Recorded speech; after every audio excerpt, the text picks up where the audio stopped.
সূরা আনামের 29 নম্বর আয়াতের মধ্যে আল্লাহ কি সুন্দর একটা উদাহরণ দিয়ে বুঝালেন। ওয়াকালু ইন হিয়া ইল্লা হায়াতুনাদ দুনিয়া ওয়া মা নাহনু বিমাবউসিন। কর আল্লাহু আকবার। তারা বলে এই দুনিয়াই শেষ, এরপর আর কিছুই নাই। ওয়াকালু ইন হিয়া ইল্লা হায়াতুনাদ দুনিয়া, এই দুনিয়া ছাড়া আর কিছুই নাই। কিসের পরকাল, কিসের কবর, কিসের আলমে বরজক, কিসের জাহান্নাম আর কিসের জান্নাত, ওগুলো কিচ্ছু নয়, ওগুলো গাল গল্প। এই দুনিয়াই শেষ, দুনিয়াই সব। এই দুনিয়াতে সুখে থাকলে সুখী, দুঃখে থাকলে দুঃখী, এরপরে কোনো বিচার নাই, ব্যবস্থা নাই। সুতরাং যেভাবেই হোক দুনিয়ায় আমরা সুখে থাকবো, তাতে 1000 কোটি মানুষকে জিম্মি বানায়া যদি হয় তাও আমরা দুনিয়াতেই ভালো থাকবো। দুনিয়ার পরে আর কিচ্ছু নাই, দুনিয়ার পরে পরকাল আছে, এটা হলো আসল ভোকাস কথা। এই কথা তারা বলতো। কে বলছেন এটা? আল্লাহ বলছেন এরা পরকালই স্বীকার করে না, এরা পরকাল স্বীকার করে না। ওয়ামা নাহনু বিমাবউসিন, আমাদের কোনোদিন পুনরুত্থানই হবে না। পরকাল বলতে কিচ্ছু নাই, পরকালে ওঠা লাগবে না, মরে গেলেই শেষ, মরে গেলেই শেষ, এই কথা তারা বলতো। মরে যাওয়ার পর আর কোনো কিছুই নাই। সুতরাং পরকাল বলতে যে কথাগুলো হুজুররা বলে এগুলো সব ভোকাস কথা, মিথ্যা কথা। এই দুনিয়াতে সুখ শান্তি যদি হয় তাহলে এখানেই হলো, এখানে কষ্ট যদি হয় এখানেই হলো, এখানেই সব কারবার শেষ হয়ে যাবে। পরকাল আর পুনরুত্থান এগুলো বলতে কিচ্ছু নাই। নাউজুবিল্লাহ মিন যালিক। আল্লাহ পাক বলছেন ওয়ালা তারা ইয বুকিফু আলা রাব্বিহিম, নবীজি আপনি যদি দেখতে পেতেন, ইয বুকিফু আলা রাব্বিহিম, যখন তারা আল্লাহর সামনে দাঁড়িয়ে পড়বে। আল্লাহ পাক নবীকে বলছেন, ওগো নবীজি যদি আপনি দেখতে পেতেন আল্লাহর সামনে যখন এই সমস্ত নোংরা লোকেরা দাঁড়াবে, ক্বালা, আল্লাহ পাক তখন তাদেরকে জিজ্ঞাসা করবেন, আলাইসা হাযা বিল হক, বলো বলো পরকাল কি সত্য নয়? কি বলবে? আল্লাহটাকে কি বলবে? এই তোমরা বলো তো পরকাল কি সত্য নয়? তোমরা বলো তো দেখি পরকাল কি সত্য নয়? এই যে পরকাল দেখতে পাচ্ছ, এই যে জাহান্নাম দেখতে পাচ্ছ, আওয়াজ পাচ্ছ, এই যে দুনিয়ার সমস্ত মানুষগুলো একত্র হয়ে গেছে, বাবা আদম থেকে শুরু করে আখিরে জামানার নবী পয়গম্বর মুহাম্মদ রাসূলুল্লাহকে দেখা যাচ্ছে। ওই যে দেখা যায় ইব্রাহিম নবী, ওই যে দেখা যায় মুসা নবী, ওই যে দেখা যায় নূহ নবী, ঈসা নবী, ইদ্রিস নবী, হারুন নবী, সুলাইমান পয়গম্বরকে দেখা যায়, দাউদ আলাইহিস সালামকে দেখা যায়। দেখা যায় কিনা জোরে কর? সব নবী রসুলকে দেখা যায়। ওই যে ফেরাউনকে দেখা যায়, নমরুদকে দেখা যায়, আবু জেহেলকে দেখা যায়।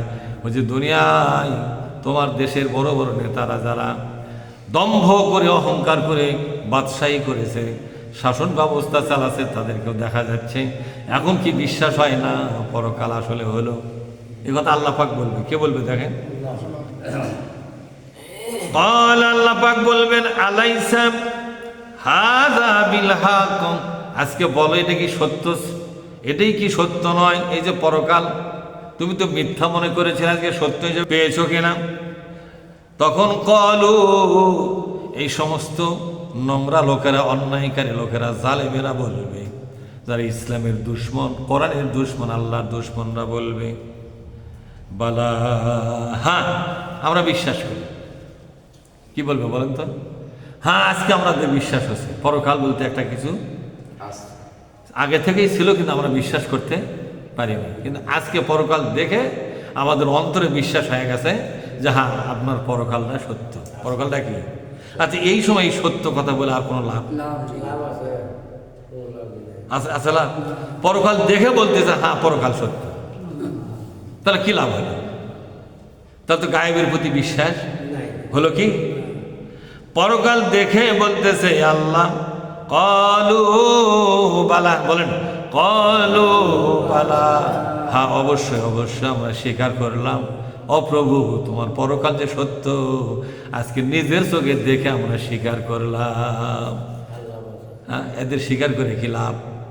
আল্লাহ পাক বলবেন, অরব্বিনা, আমাদের রবের কসম খায় বলতেছি, পরকাল যে আছে তা আমরা স্বীকার করতেছি। মানে আল্লাহ পাক ওদেরকে স্বীকার করে নেওয়ার জন্য কি আয়োজন করছে? আল্লাহ পাক বুঝাচ্ছে যে তোমরা তো অস্বীকার করতেছিলে, মনের মধ্যে ধারণা ছিল যে পরকাল নামে কিছুই নাই, অত মানুষের অপরাধের বিচার যে পরে হবে, এগুলা সব ভুয়া কথা। আজকে বুঝতে পারছো যে এই দুনিয়ার যত মানুষের নাম শুনেছো, অতীতের যত মানুষের নাম শুনেছো, সবগুলো মানুষ আজকে পরকাল দেখতে পাচ্ছ না? তোরা আর দেখা, হ্যাঁ ওই যে নমরুদ, ওই যে ফেরাউন, বোঝেননি আমার কথা? ওই যে সাদ্দাত, ওই যে শেখ মুজিবুর রহমান, ওই যে প্রেসিডেন্ট জিয়াউর রহমান, সবাইকে দেখা যাচ্ছে। ওই যে শেখ হাসিনা, ঠিক না? হ্যাঁ, ওই যে সিরাজদৌল্লা, ওই যে মীর জাফর, ঘরসিটি বেগম, এগুলো সবাইকে দেখা যায়। ওই যে ইন্দিরা গান্ধী দেখা যাচ্ছে। দেখা যাচ্ছে কিনা জোরে করে? সব দেখা যায়। পরকাল, পরকালের বিচার, পরকালে উপস্থিত জনসাধারণকে দেখে বুঝতে পেরেছে যে হুজুররা যে পরকালের ওয়াজ করত, সব ওয়াজগুলো ছিল সত্য। আমার বিশ্বাস করতে দেরি হওয়াতে আমার সর্বনাশ হয়ে গেল। আজকে পরকাল ঠিকই হয়ে গেল, আমরাই শুধু ধ্বংস হয়ে গেলাম, ক্ষতি আমাদের হয়ে গেল। অনেক লোক বলে, হুজুর পরকাল কিচ্ছু নাই, পরকাল এটার প্রমাণ কি? তা আমরা বললাম যে পরকাল বলতে যে কিছু না থাকে, তাহলে পরকালে বাঁচার জন্য আমরা যা সৎ মানুষ হিসাবে সততার জীবনযাপন, হ্যাঁ, ধর্মীয় জীবনযাপন এবং জবাবদিহিতামূলক জীবনযাপন করতেছি, আমাদের খুব একটা ঠকা হবে না। কিন্তু যদি সত্যি পরকাল থাকে, আমরা কিন্তু ঠিকই বাঁচা যাব। তোরা কিন্তু আটকা পড়ে যাব ওই শয়তানের জালত। শয়তানের জালত ছোট মাছও কিন্তু আটকা পড়ে, তাই? শয়তানের জালত যদি মাছ আটকা পড়ে, কিয়ামতের ময়দানে আল্লাহ পাক যে পরকাল করবে, এই পরকালের এই ভয়াবহতা এবং বিচার থেকে কেউ কি বাঁচতে পারবে নাকি? আল্লাহ পাক বলছেন, তখন আর বলবে রব্বুল আলামিন, তোমার কসম খেয়ে স্বীকার করতেছি, হ্যাঁ সত্যি পরকাল আছে। কল, আল্লাহ পাক বলবেন, এখন তোমাদের ঈমান আর কি লাভ হবে রে? এই পরকাল দেখে দেখে বিশ্বাস করেছো, জাহান্নাম দেখে বিশ্বাস করেছো, ফেরেশতাকে দেখতে পাচ্ছ, যে ফেরেশতার গল্প শুনতে, সেই ফেরেশতা তোমার নিজের চোখে দেখতে পাচ্ছ। ওই যে ফেরেশতা, ওই যে জিবরিল ফেরেশতা, ওই যে মিকাইল ফেরেশতা, ওই যে আজরাইল ফেরেশতা, সবাইকে তোমরা দেখতে পাচ্ছ।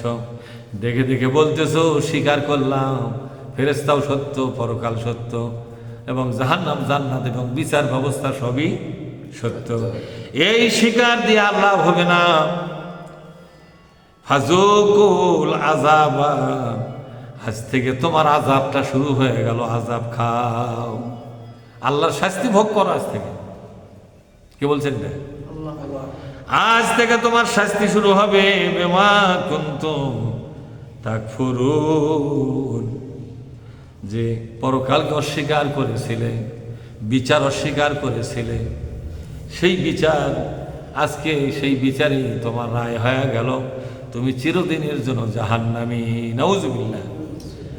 ফেরেশতাদেরকে বলা হবে খুজুহু, এই লোকগুলোকে ধরো, বলেন খুজুহু, বলেন খুজুহু, এই লোকগুলোকে ধরো, ফাগুল্লুহু, এরপরে তাদের পায়ে এবং কোমরে আর গলার মধ্যে শিকল পরাও, বেরি পরাও। বেরি থাকবে কোমরে, বেরি থাকবে গলায়, বেরি থাকবে পায়ে, বোঝেন না ওর কথা? বেরি পরাও। সুম্মাল জাহিমা সল্লুহু, এরপরে তাদেরকে সেন ধরে, শিকল ধরে জাহান্নামে নিক্ষেপ করো। ফেরেশতারা ওই শিকল ধরে ঘুমিয়ে জাহান্নামে ফেলে দেবে। নাউজুবিল্লাহ মিন যালিক।